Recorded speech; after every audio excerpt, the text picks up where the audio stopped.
These are 3 things that I've learned about dating and relationships while listening and collecting all the data.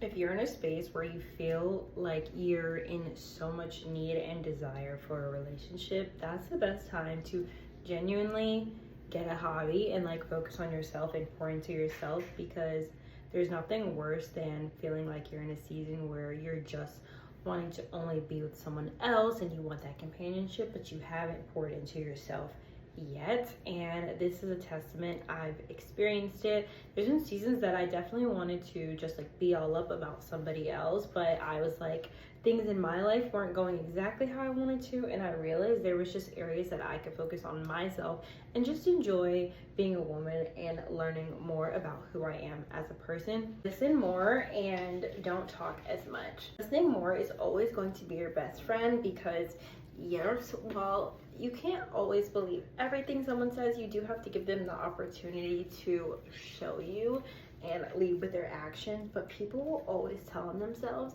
And I think that if you really pay attention and you are cautious if someone has certain red flags, then you definitely need to think about what they've said to you and see, does it actually fall into what has happened over the course.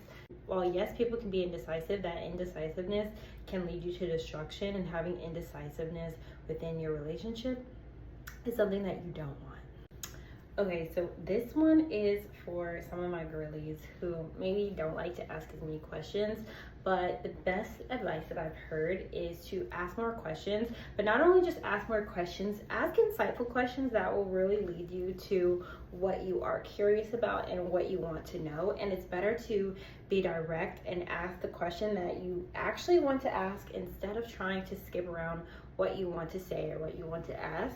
I do believe that there is a time and place to have certain conversations when you are getting to know someone, but overall I do believe that you need to be willing to ask that direct question to ultimately get what you want. I hope this helps. Let me know if you want to hear any other tips that I found online. Let me know if you agree with any of these, and I'll see you in the next video.